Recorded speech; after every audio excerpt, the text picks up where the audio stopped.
రాష్ట్రాల్లో సాగవుతున్న వాణిజ్య పంటల్లో చెరకు ప్రధానమైనది. ఇప్పటికే వివిధ ప్రాంతాల్లో నాటిన చెరకు 6 నుండి 8 నెలల వయసులో ఉంది. ఈ దశలో భారీ వర్షాలు, ఈదురుగాళ్లు వస్తే తీవ్ర నష్టం వాటిల్లే ప్రమాదం ఉంది. కాబట్టి జడచుట్ల ద్వారా చెరకు తోటలను కాపాడుకోవాలని సూచిస్తున్నారు మెదక్ జిల్లా బసంతపూర్ వ్యవసాయ పరిశోధనా స్థానం ప్రధాన శాస్త్రవేత్త డాక్టర్ విజయ్ కుమార్.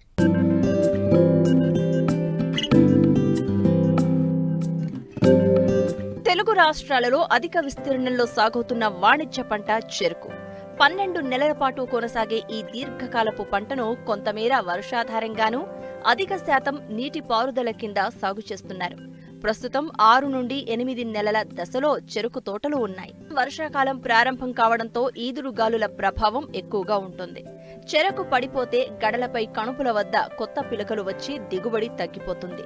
పడిపోయిన తోటల్లో ఎలుకలు, పందులు చేరి నష్టాన్ని కలుగజేస్తాయి. చెరకు తోటలు పడినప్పుడు గడలపై పగుళ్లు ఏర్పడి పంచదార దిగుబడులు తగ్గిపోతాయి. దుబ్బలు ఎండిపోయి కార్సి పంటలో దిగుబడులు తగ్గుతాయి. అందువల్ల బాగా ఎదిగిన చెరకు తోటలు పడిపోకుండా ఎలాంటి చర్యలు చేపట్టాలో వివరిస్తున్నారు మెదక్ జిల్లా బసంత్పూర్ వ్యవసాయ పరిశోధనా స్థానం ప్రధాన శాస్త్రవేత్త డాక్టర్ విజయ్ కుమార్. వర్షాకాలంలో వచ్చే అధిక వర్షాలకు, బలమైన గాలులకు చెరకు పంట పడిపోతూ ఉంటుంది. అయితే ఇట్లా పడిపోకుండా ఉండడానికి కొన్ని మెలకువలు తీసుకున్నట్లయితే మంచి యాజమాన్య పద్ధతిలో అధిక దిగుబడి రావడానికి అవకాశాలు ఎక్కువ ఉంటాయి. అయితే ముఖ్యంగా చూసుకున్నట్టయితే ఇంకా చెరకు పంట పడిపోయినప్పుడు ఈ చెరకు కనుపులు భూమికి తగలటం వలన ఈ కనుపుల దగ్గర నుంచి వేలు పుట్టుకొచ్చి ఈ గడ బరువు తగ్గిపోవడం జరుగుతూ ఉంటుంది. అంతేకాకుండా చెరకు గడల్లో ఉన్నటువంటి రసనాణ్యత కూడా తరుగుదల మనం చూస్తూ ఉంటాం. అయితే సకాలంలో మొదల వరకు మట్టిని ఎగదోయడం, అదేవిధంగా చెరుకును జడచుట్లు వేసుకున్నట్టయితే ఈ చెరుకు వర్షాకాలంలో వచ్చే బలమైన గాలులు, వర్షాలకు చెరుకు పంట పడకుండా ఉండడానికి ఆస్కారం ఉంటుంది. అయితే ముఖ్యంగా ఏంటంటే చెరుకు ఎదుగుదల మరియు పంట కాలాన్ని బట్టి 2 నుంచి 3 సార్లు జడచుట్లు వేస్తూ ఉంటారు. ముఖ్యంగా మనము జనవరి, ఫిబ్రవరి మాసంలో వేసినటువంటి చెరుకును చూసుకున్నట్టయితే కనుక ఈ వర్షాకాలం వచ్చేసరికి 2 మీటర్ల ఎత్తు పైన పెరుగుతూ ఉంటుంది. ఎప్పుడైతే మనము మొదటి జడచుట్లు వేసుకుంటూ ఉంటామో 2 మీటర్లు దాటినప్పుడు ఈ మొదటి జడచుట్లు వేసుకోవాల్సిన అవసరం ఉంటుంది. అయితే కొంతమంది రైతులు ఏం చేస్తుంటారంటే నిజామాబాద్ తదితర ప్రాంతాల లోపల ఒక్కొక్క దుబ్బుని మెలివేసి జడచుట్లు వేస్తూ ఉంటారు. అయితే ఇది అంత ప్రయోజనం చేకూరదు. సామాన్యంగా జడచుట్లు వేయాలంటే వరుస పొడుగున దుబ్బులన్నీ కూడా దగ్గరకు లాగి కింది ఆకులను మెలివేసి జడచుట్లు వేయాల్సి ఉంటుంది. రెండో జడచుట్లు వేస్తున్నప్పుడు 2 వరుసలను కలిపి జడచుట్లు వేసుకున్నట్టయితే భూమి నుంచి కొంత పట్టు వచ్చి అధిక వర్షాలకు పడకుండా ఉండడానికి కూడా ఆస్కారం ఎక్కువగా ఉంటుంది.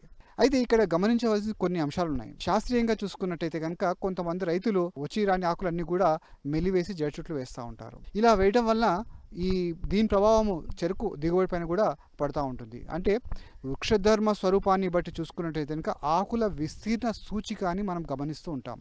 ఈ ఆకుల విస్తీర్ణ సూచిక ఎప్పుడైతే 6 నుంచి 8 ఉంటుందో ఇది దిగుబడికి ఏమాత్రం కూడా నష్టం చేయకుండా ఉంటుంది. కొంతమంది ఏం చేస్తుంటారంటే మొత్తం ఆకులు మెలివేయడం వలన ఎదుగుదల అంతరాయం ఏర్పడి చెరుకు తోట నాశనం అవుతూ ఉంటుంది. అయితే శాస్త్రీయంగా చూసుకున్నప్పుడు ఈ పైన 8 ఆకులను వదిలిపెట్టి కింద ఉన్నటువంటి ఆకులను మాత్రమే జడచుట్లు వేసుకున్నట్టయితే మంచి ప్రయోజనం చేకూరి ఎక్కువ లాభం జరగడానికి అవకాశం ఎక్కువగా ఉంటుంది. ఇంకోటి ఏంటంటే మామూలుగా మనము వర్షాకాలంలో వచ్చినప్పుడు కొంత వేసవిలో ఎరువులను వేయవలసిన అవసరం ఉంటుంది. ముఖ్యంగా చివరి దఫా ఎరువులైనటువంటి నత్రజని, మరి అదేవిధంగా పొటాష్ ఎరువులు అంటే ఒక 50 కిలోల యూరియా రూపంలో ఉన్నటువంటి నత్రజనిని, అదేవిధంగా 30 కిలోల మ్యూరేట్ ఆఫ్ పొటాష్ రూపంలో ఉన్నటువంటి పొటాష్ ఎరువులను కనుక వేసుకున్నప్పుడు ప్రక్రియలన్నీ కూడా వేగవంతంగా జరిగి మొక్క ఎదుగుదలకు తోడ్పడుతూ ఉంటుంది. అంతేకాకుండా ఈ వర్షాలు వచ్చే సమయంలో చిరుజల్లులు పడినప్పుడు ఈ కలుపు కూడా విపరీతంగా పెరుగుతూ ఉంటుంది. దీని ప్రభావం అంతా కూడా చెరుకు ఎదుగుదలకు కుంటుపడడం కూడా మనం గమనిస్తూ ఉంటాం. అయితే ఇలాంటి తరుణం లోపల కలుపుని పెరగకుండా కొన్ని మెలకువలు అంటే సమగ్ర కలుపు యాజమాన్య పద్ధతిలో కొన్ని మెలకువలు తీసుకున్నట్టయితే మంచి ఫలితాలు వస్తున్నట్టు కూడా తెలియజేస్తూ ఉన్నాం. అంటే ఇప్పుడు ఉదాహరణకి దూరపు చాలల్లో చెరుకులు వేసుకున్నప్పుడు యంత్ర పరికరాలతో కానీ లేకపోతే కలుపు మందులతో కానీ కలుపును సమర్థవంతంగా నివారించుకోవచ్చు. అదే దగ్గరగా వేసుకున్నప్పుడు ఒక్కోసారి కలుపు మొక్కల మధ్యలో ఉన్నప్పుడు ఈ కలుపునంతా కూడా ఈ కూలీలతో కానీ లేకపోతే దొంతితో కానీ కలుపు కూడా నివారించుకోవడానికి అవకాశం ఎక్కువగా ఉంటుంది. అయితే చెరుకు ఏపుగా పెరిగినప్పుడు వచ్చే కలుపులు అంటే దాదాపు గడ్డి జాతి కలుపు మొక్క ఉంటుంది, అదేవిధంగా వెడల్పాటి ఆకులు కలుపు మొక్కలు ఉంటాయి. ఇలాంటి కలుపు మొక్కలు నివారించుకోవడానికి మెట్ సల్ఫ్యూరాన్ మిథైల్ అంటే 12 గ్రాముల మెట్ సల్ఫ్యూరాన్ మిథైల్ని 200 లీటర్ నీటి లోపల కలిపి ఈ చెరుకు వరుసల మధ్యన కనుక ఈ కలుపు ఉన్నట్టయితే ఆ కలుపు మధ్యలో కొట్టినప్పుడు ఈ సమర్థవంతంగా కలుపు నివారించడానికి అవకాశం ఎక్కువగా ఉంటుంది.